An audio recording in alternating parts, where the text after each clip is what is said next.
Good morning बच्चों, स्वागत है आपका ग्रुप पर। आज हम लाए हैं एक्सरसाइज 1.1 का क्वेश्चन नंबर 8। तो क्वेश्चन को पढ़ें पहले। क्या -1 सही 1/8 का गुणात्मक प्रतिलोम 8/9 है? यदि है तो क्यों है, और नहीं है तो क्यों नहीं है। तो देखो ये क्यों नहीं है, तो पहले हम इसको हल करेंगे।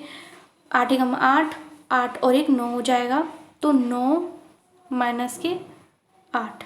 यदि देखो बच्चों कि तुम इसको वो कर रहे हो, इसका प्रतिलोम निकालोगे तो क्या होगा, मैंने बताया था ना पिछले क्वेश्चंस में, पिछली वीडियोस में। तो इसका जो उल्टा होगा -8/9 होगा, ठीक है। इसका उल्टा होगा तो ये होगा, लेकिन ये इसका क्या बता रहा है, ये इसका जो उल्टा प्रतिलोम बता रहा है 8/9 बता रहा है, इसमें माइनस का चिन्ह नहीं है। और अगर ये इस तरह नहीं है तो ये देखिए क्या होगा, ये नहीं है तो ये 8/9 होगा। तो फिर ये कटने पर 1 नहीं आएगा। ये 8 से 8 कट गया, 9 से 9 कट गया, और बराबर में क्या आया, -1। क्या आया, -1।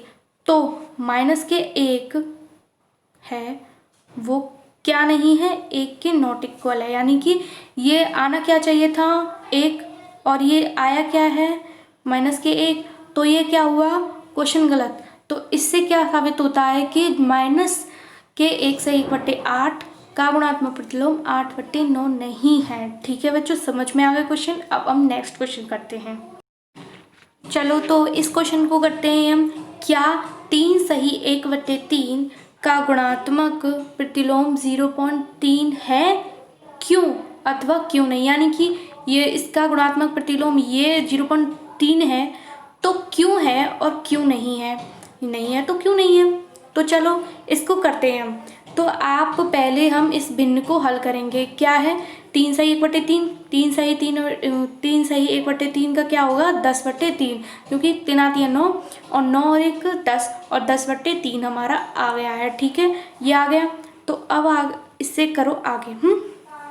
तो 10/3 का उल्टा क्या हो जाएगा, 10/3 का उल्टा क्या हो जाएगा, प्रतिलोम निकालो क्या होगा, 3/10। इसका उल्टा क्या होगा 3/10। तो आप इस सिर को काटेंगे तो क्या आएगा, 3 एकम 3 से 3 कट गया, 10 से 10 कट गया, और बराबर क्या है 1 आया। ठीक है, बराबर क्या है 1 आया। और जब यदि हमने इसका विपरीत क्या आया था हमारा, इसका विपरीत आया था 3/10। 3/10 इसका गुणात्मक प्रतिलोम है। तो देखिए इसका क्या होगा, 3/10 का हम 10 का 3 में भाग देंगे तो क्या आएगा 0.3। क्या आता है 0.3। 3/10 का उल्टा क्या आता है, वो भाग देने पर क्या आता है 10 का 3 में 0.3। तो फिर ये इसका प्रतिलोम है और उत्तर हमारा 1 आया था। तो क्या हो जाएगा कि 3 सही 1/3 का जो गुणात्मक प्रतिलोम है वो क्या है 0.3 है। ठीक है, क्या है अपना 0.3 है। तो इसमें ये उसका उत्तर हाँ आ गया, जो पिछले वाले में था नहीं आ गया। तो अब हम नेक्स्ट क्वेश्चन करते हैं। चलिए दोस्तों नेक्स्ट क्वेश्चन करते हैं। क्वेश्चन 10वां। ऐसी परिमेय संख्याएं जिसका कोई व्युत्क्रम नहीं होता है, जिसका कोई व्युत्क्रम हो ही नहीं, तो ऐसी कौन सी संख्या हो सकती है, उसका उत्तर लिख लीजिए आप 0। क्या होता है 0।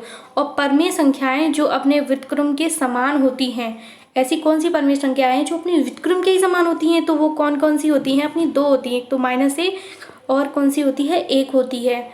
और नेक्स्ट लास्ट वाला क्वेश्चन है, परिमेय संख्याएं जो अपनी ऋणात्मक के समान होती हैं।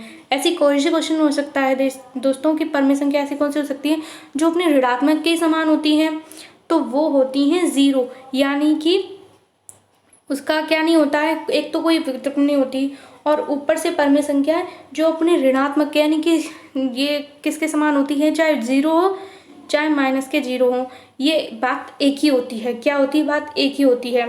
तो ये क्या होती है, अपने ऋणात्मक के समान होती है। तो चलिए तो हम इस क्वेश्चन को करते हैं। रिक्त स्थानों की पूर्ति कीजिए। क्या कीजिए, पूर्ति, यानी खाली स्थान में जो चीज़ आएगी वो हमें भरना होगा।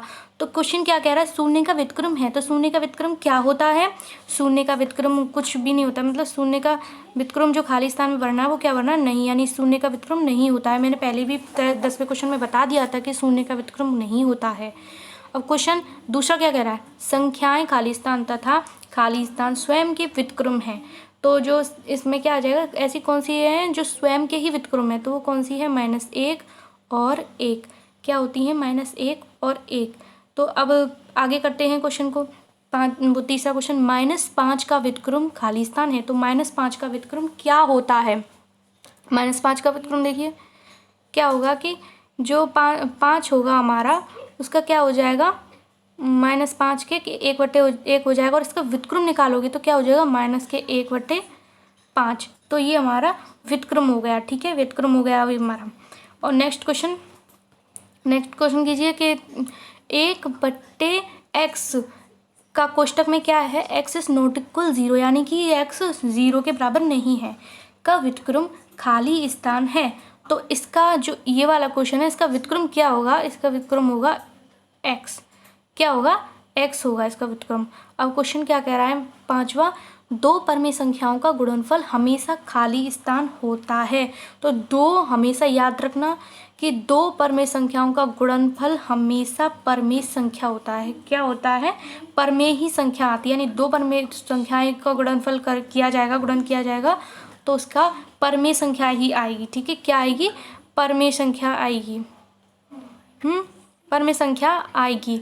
अब नेक्स्ट क्वेश्चन क्या कह रहा है कि किसी धनात्मक परमेय संख्याओं का व्युत्क्रम खाली स्थान है। तो किसी धनात्मक परमेय संख्या का व्युत्क्रम क्या होता है, तो किसी धनात्मक संख्या का क्या आएगा, जैसे कि एग्जाम्पल से समझिए, यदि 1/5 है तो इसका क्या आ जाएगा, ये धनात्मक संख्या है, तो किसी धनात्मक संख्या का व्युत्क्रम हमेशा धनात्मक आएगा, इसमें ऋणात्मक संख्या नहीं जोड़ी जाएंगी। दोस्तों पहले ही बता दिया था मैंने कि धनात्मक संख्याओं का धनात्मक ही आता है। तो अब इससे सारे क्वेश्चन हो चुके हैं हमारी एक्सरसाइज के। यदि आपको ये वीडियोस अच्छी लगी हो तो दोस्तों इसको लाइक ज़रूर कर देना, और अगर आपको हमारी ये वीडियोस अच्छी लग रही हो तो चैनल को सब्सक्राइब कीजिए, और डे अप टू डेट जो आ रही हैं हमारी वीडियोस उनसे आप अपने क्वेश्चंस को हल कर सकते हैं, एक्सरसाइज को कंप्लीट कर सकते हैं। दोस्तों देखिए, कोरोना चल रहा है, कोरोना महामारी में स्कूल्स तो स्टार्ट हो नहीं रहे हैं। स्कूल्स के जो कोर्स को कंप्लीट हो, स्कूल में जो कोर्स होता था वो तो अब कंप्लीट नहीं हो पा रहा है। तो अब आप घर बैठे ऑनलाइन स्टडी के द्वारा आप इस कोर्स को कंप्लीट कर सकते हैं। तो दोस्तों अगर आपको एक बार ये वीडियो अच्छी लगी हो तो लाइक जरूर कर देना।